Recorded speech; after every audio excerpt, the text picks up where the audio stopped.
You have mutual friends. We all do. Friendships which are dependent on intermediaries. Sometimes it so happens that we become very close to the friends of our friends.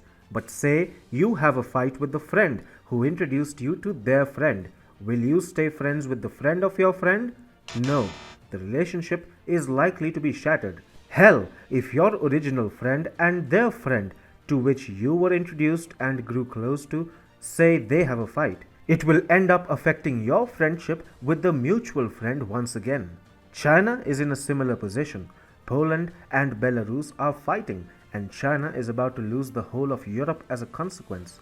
Let's see how. Hi and welcome. This is TFI Global, the foreign affairs and geopolitical analysis arm of the TFI Media Group. I am your host Sanbir Ranhotra, and in this video I will tell you how China could be the biggest casualty of the warlike tensions between Poland and Belarus. Let's begin.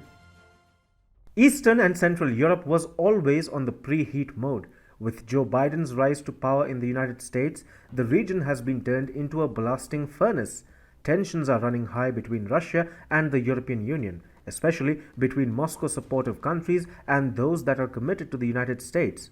Ukraine has been at loggerheads with Russia at the behest of Washington for quite some time now.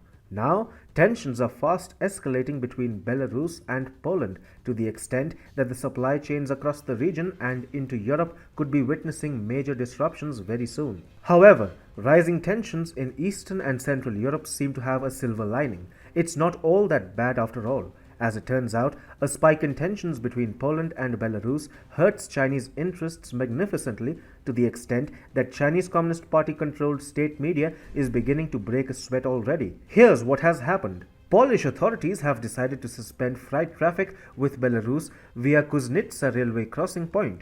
On Friday, the Belarusian State Border Committee said in a statement, the State Border Committee of the Republic of Belarus received a formal letter from the Polish side regarding its intention to suspend freight traffic in Kuznitsa railway crossing point from November 21st. Meanwhile, Poland could stop all rail traffic between itself and Belarus soon, in light of rising diplomatic tensions between the two countries. On November 12th, Poland's Internal Affairs Minister Mariusz Kamiński said his country was ready to sever railway traffic with Belarus, which would deprive it of transit business. According to the Polish Economic Institute, a complete closure of the border with Belarus would result in decreasing export revenues by 1.6 billion euros. As per railfreight.com, more than half of the cargo volume carried by Belarusian Railway was in transit between Europe and China last year. CCP mouthpiece Global Times itself admitted the losses arising from closing Belarus's rail link on the Polish border would be massive for China-Europe freight trains, and alternative routes would be time-consuming. It is not very often that Chinese state media outlets sound an alarm over any given issue. That they are scared of the possibility of Poland closing railway traffic to and from Belarus shows how rising tensions in Eastern and Central Europe has indeed given the CCP goosebumps.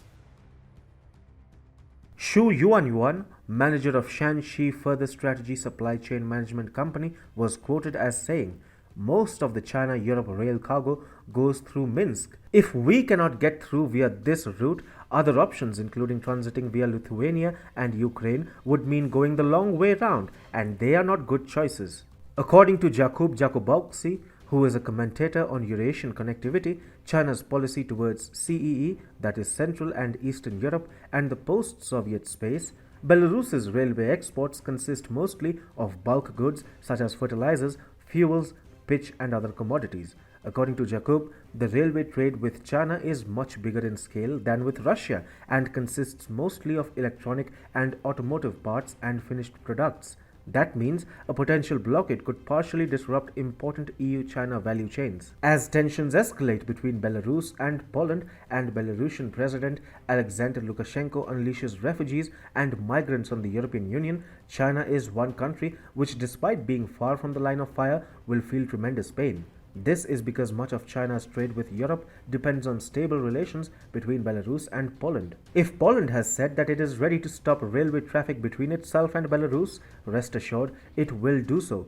With 250,000 active soldiers and 50,000 reserve forces, Poland has only recently vowed to build the largest army in the European Union. Under a proposed defense bill, Poland's armed forces will also be given powers to purchase weapons from either the US or any European partner. Poland's geopolitical location is such that fortifying the country's borders with Belarus and Russia has become a cogent necessity for Warsaw. Tensions with Belarus have been running hot as of late, which Poland has accused of pushing Middle Eastern and African migrants to seek entry into the EU through Poland. With tensions rising in Eastern Europe, China's Belt and Road Initiative projects in the region have come to stand in jeopardy. China's trade with Central and Eastern European countries logged an average annual growth of 8% in 2020, which is twice the growth of its trade with Europe as a whole. China's total trade volume with CEE countries reached $103.45 billion in 2020, crossing the $100 billion mark for the first time. However, much of this trade depends on Belarus and Poland, and if Poland decides to seize all border openings with Belarus, China will end up losing its trade volume and influence within Europe. Beijing, therefore, is all set to suffer as the biggest casualty of rising tensions in Central and Eastern Europe.